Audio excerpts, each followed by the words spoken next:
Hey everyone, David C. Anderson here, coming at you from the Knife Center, and welcome to Knife AQ episode 157, the series where I answer all your questions, sharp or dull. And this week, amongst our questions, we've all seen these sharpness testers. The question is, can you trust them?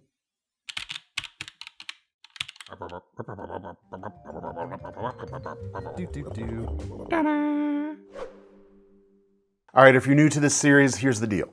You ask the questions. How do you do that? Well, there's a comment section below each one of these videos. Drop your questions in there. We go through them and pick out some for future episodes. So first question this week comes from John Cree, 9395. Frankly, would be interesting if you have access to an edge-on-up testing setup. Like this right here. Run a video where you actually test and report sharpness out of the box on a bunch of off-the-shelf knives. All right, first point on that that I want to talk about is the knives we show here on the channel are our inventory. So we don't actually cut anything with these knives. We unpackage them and package them back carefully as they came. They're just here for examples. Here's the thing with these edge testers.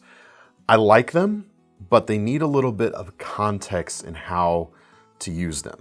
And here's the problem I see a lot of people, or in the way a lot of people use and interpret what you get out of these machines. So let me show you how they work first, actually, before I get the problem. Got this ADV Pit Boss here.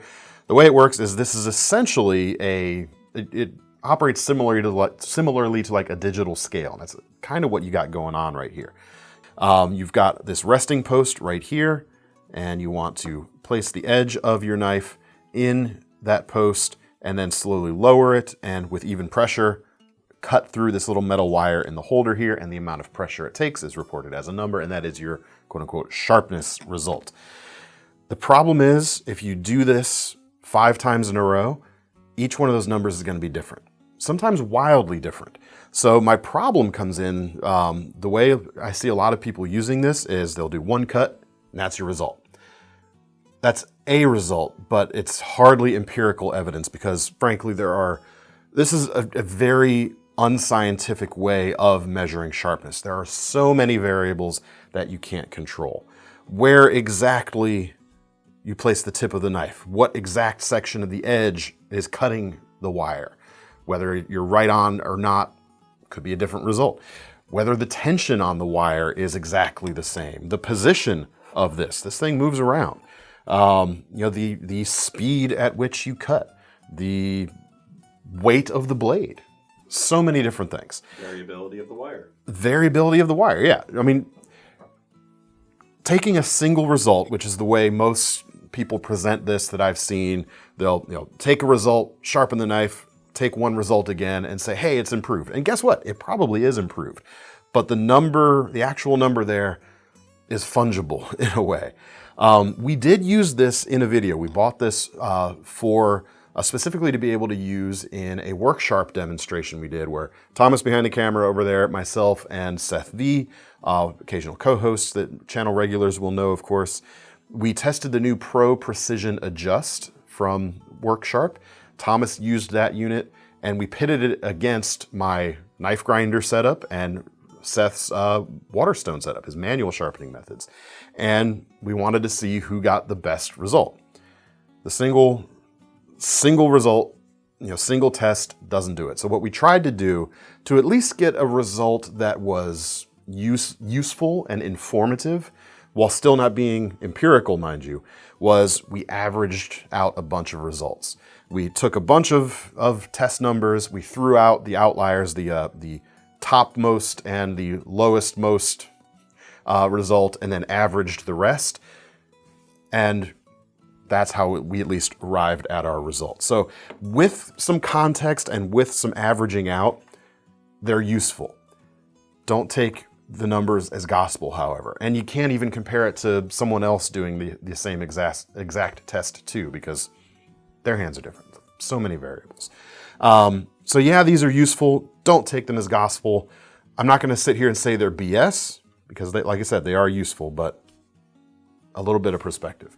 And the thing, when we did our results, like yours and mine were, when we averaged them out, were like almost exactly the same. They were within like 5 or so, if I'm remembering right. Go to the tape. Yeah, we'll leave a link to that right here, actually. You can see that. It was a fun video to do. And Seth's was a little lower, but by like 15 or something. I don't remember what it was, but Thomas and I's were close. Thomas and mine were close. Seth's was a little bit lower, but honestly, I still felt like, even though it looked like a wider spread there, they're kind of within the margin of error. This is the feeling. Anyway, hope that helps. But short of an electron microscope, it's a pretty visual indication of sharpness. Yeah, well, I mean, short of like actual Catra testing and machine maintaining pressure and consistent cutting medium and all that, there's that's nothing that you're going to be able to sit on a countertop like this. So I understand the appeal of them. Just take it with a grain of salt and a little bit of perspective. Next question comes from Stephen Brooker 5084. Hey DCA, I've always steered clear away from ball bearing knives due to my fear of crud and corrosion on the bearings. Microtech MSI and Stitch have forced my hand, so now I need help. What is the best way to maintain ball bearing knives? The simple answer is, and I'll go beyond this, but the simple answer is you probably don't have to worry about it as much as you fear. Because they're not overly complicated to keep clean. It's just there's more opportunity for crud to accumulate in a ball bearing knife than a washer knife. But the MSI here, it's a great knife to have broken you, so to speak. Like, this was the best knife released last year, hands down. Like, this might not be the best knife for you, but in terms of product launches, this thing just took the cake. No questions asked. Now, depending on the actual type of bearings in the knife, you may have even less to worry about, because a lot of knives actually use ceramic bearings nowadays. I'm actually not sure whether the MSI does or not. We'll check before this video goes live, and we'll have a yes or no right here. Does the MSI have ceramic bearings? Ding. Ding. So now you know. And now we know, or we will know. Time is weird. An illusion, you might say. Lunchtime, doubly so. But anyway, short of disassembly, which is always an option, there are a few things you can do. And honestly, these are the same things I would do personally on my knives, whether it was ball bearings, whether it was washers, whether it was a slip joint, really. First, you got to flush it out.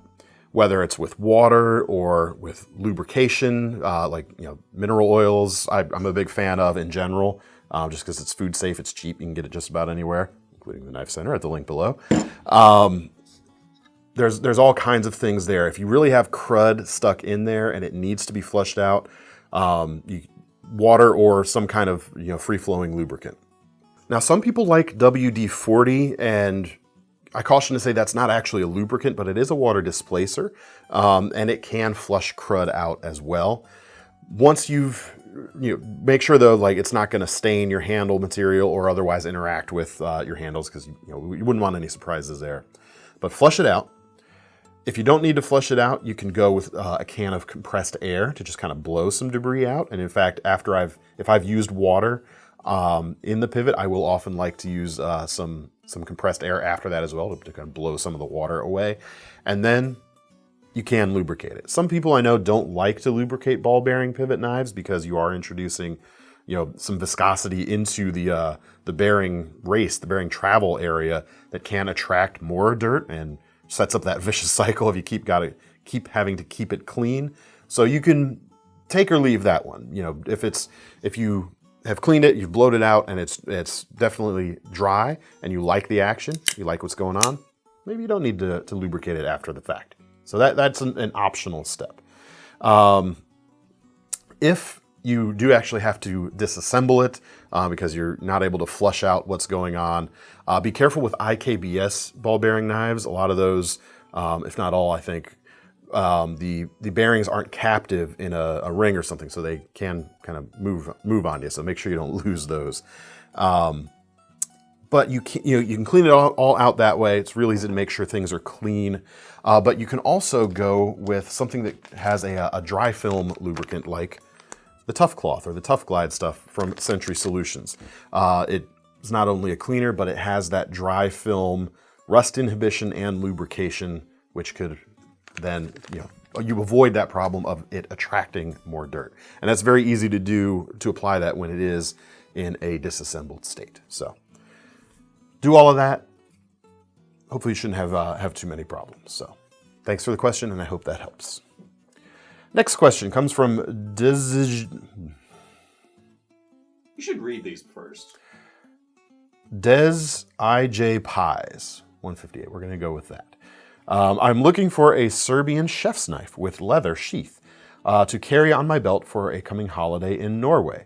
Not a choppy Chinese or Japanese cleaver, but razor sharp and more than reasonable edge holding for mainly food prep. Maybe price up to about 200 euros or dollars. Do you have any suggestions for the best one? Looking forward to your answer. Stay sharp, Renee. Here's the thing with those Serbian chef knives. They're, in terms of like a precision food prepping instrument, they're kind of something different. They're kind of trying to blend the gap between something, rugged, outdoorsy, I hesitate to say the word manly, but like butch, with the kitchen prep side of things. If you're really just doing food prep with this, you might actually be better served with a thin Chinese cleaver. But if you want that crossover area, cool. Like I'm into that area. That's a genre that holds personal significance to me. The best one really out there that I've seen is this Condor right here. This is the Serbian Kuvar cleaver. It's better than a lot of those ones you see popping up on social media feeds with those viral videos. Those things are more crude typically. And right now I don't know of anyone making like a premium version of any of those. But you can check this out. This is going to do the job quite well. It's about 93 bucks and some change.